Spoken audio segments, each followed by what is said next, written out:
સતગુરુ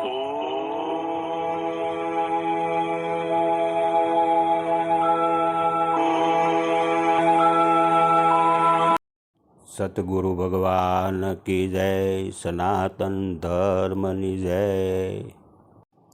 મોક્ષના માર્ગ ઉપર ચાલવું છે, મોક્ષ પ્રાપ્ત કરવો છે, નિર્વાણ જવું છે, તો આત્મજ્ઞાન વગર મોક્ષ માર્ગમાં પણ આપણી પ્રગતિ થતી નથી। અને આત્મજ્ઞાન થશે તો જ આપણને હરિના ઘર સુધી પહોંચી શકીએ છીએ। અને આત્મજ્ઞાન થાય તો જ આપણે મૂળ વસ્તુ સમજી શકીએ। અને આત્મજ્ઞાન થાય તો જ આપણે મન, વસન, કાયારૂપી શરીર અને પ્રકૃતિથી છૂટા હોવાનું આપણને ભાન થાય છે।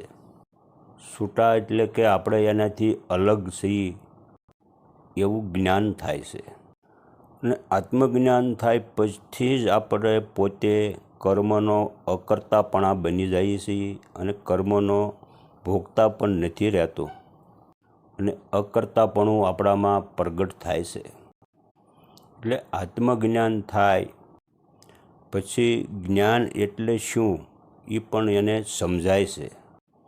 અને સમજણ આવ્યા પછી જ ખબર પડે છે કે જ્ઞાન એટલે કોઈ શબ્દ નહીં, જ્ઞાન એટલે કોઈ ક્રિયા નહીં, જ્ઞાન એટલે અનુભવ છે। આત્મજ્ઞાન થયા પછી જ આપણને આ વસ્તુ અનુભવની સમજાય છે। અને જ્ઞાન થયા પછી જ આપણને અસ્તિત્વની જાગૃતિ થાય છે કે મૂળ વસ્તુ શું છે। અને આત્મજ્ઞાન થયા પછી જ સ્વ એટલે પોતાનો અનુભવ અને પરની અનુભૂતિ પણ થાય છે। અને આત્મજ્ઞાન થાય પછી જ જ્ઞાતા અને જ્ઞેય બંને વચ્ચેનો ભેદ સમજાય છે। અને જ્ઞાન એ પોતાનું સ્વરૂપ છે, એટલે પોતે જ્ઞાતા છે।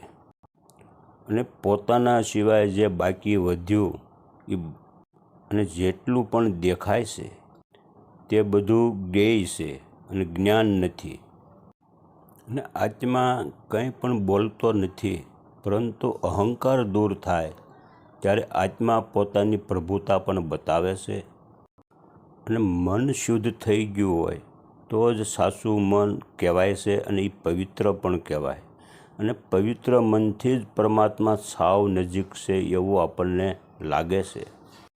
અને સતત આત્માની પ્રતીતિ આપણને થતી રહેશે, પરંતુ જે મન અશુદ્ધ છે તેનાથી પરમાત્મા દૂર રહેશે। અને શુદ્ધ મન થઈ જાય તો જ જીવ હરિનો અનુભવ કરી શકે છે અને હરિમય બની જવાય છે। અને અલખની જ્યારે લગ્ની લાગે છે, હરિની લગ્ની લાગે ત્યારે જ માયા આ જીવ લઈને ભાગે છે। અને માયામાંથી જ્યારે નિરસ થઈ જઈશું ત્યારે જ હરિ ઉપર સાચો પ્રેમ પ્રગટ થાય છે। અને આપણા સાધુ સંતો, મહાપુરુષો અને ગ્રંથોમાં પણ આજ આપણને સમજાવે છે કે તમે જે ગોતો છો એ તમારી અંદર પડ્યું છે। અને જેની પોતાની અંદર જેની ગોત્યું છે એ જ મહાપુરુષો અને સંતો પણ બની ગયા છે। અને જે સાચા જ્ઞાની મહાપુરુષો, સંતો, ગુરુજનો જે બન્યા છે એની સંસારમાં ક્યારેય પૂંજાવાની અપેક્ષા રાખી નથી। અને અનુભવ થયા પછી સંસારના મોહ માયા રહિત બની ગયા છે। એટલે જ ગંગા સતી પણ પાનબાઈને કહે છે કે અભ્યાસ જાગ્યા પછી બહુ ભમવું નહીં ને નહીં રહેવું ભોગવાદીની સાથ। અને કાયમ એકાંતમાં રહેવું જોવે। જેની સદગુરુ પાસેથી વચન લીધું છે એને ભજન કરી લેવું જોવે।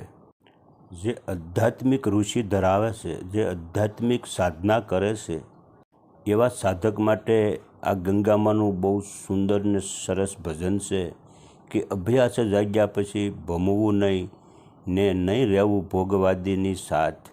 કાયમ એકાંતમાં રહેવું ને માથે સદગુરુનો હાથ। ને તીર્થ વ્રત પછી કરવા નહીં કરવા સતગુરુના કરમ। એવી રે ખટપટ છોડી દેવી જ્યારે જણાય માયલો મરમ।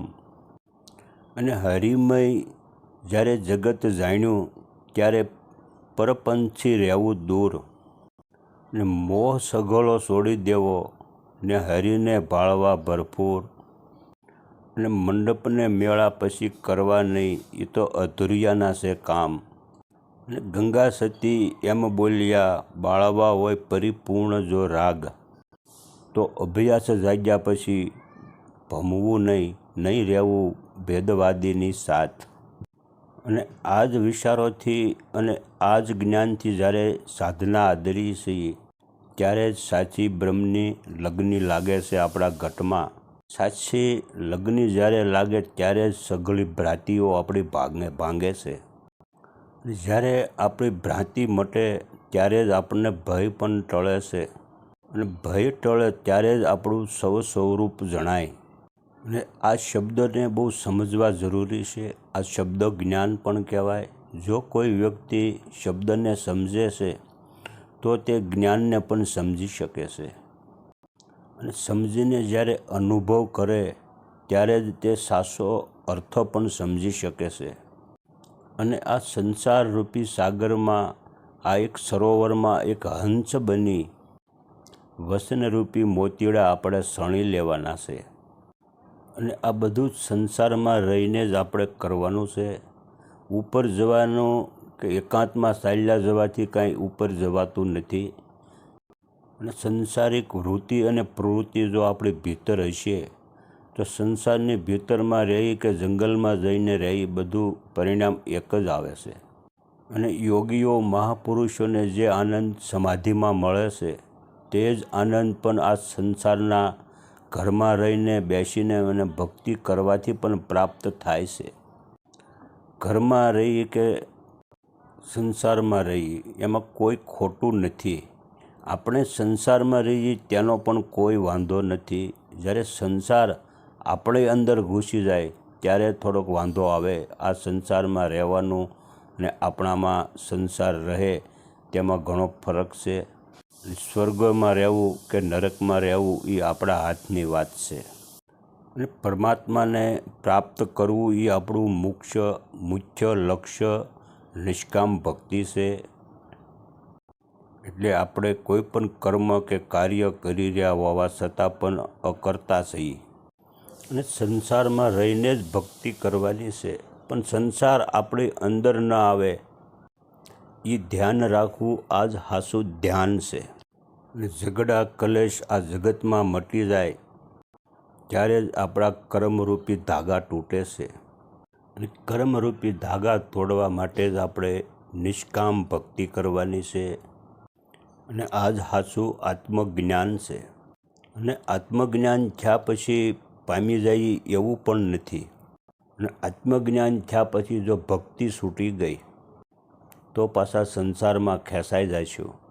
એટલે કોઈ પણ પદે હોય, કોઈ પણ હોદ્દો હોય, પણ ભક્તિ વગર કોઈ પણ પદ શોભતું નથી. અને ભક્તિ વગર પણ માયા છૂટતી પણ નથી. અને આ જ સાચું આત્મજ્ઞાન છે. સતગુરુ ભગવાન કી જય. સનાતન ધર્મની જય. દરેક મિત્રોને પ્રણામ.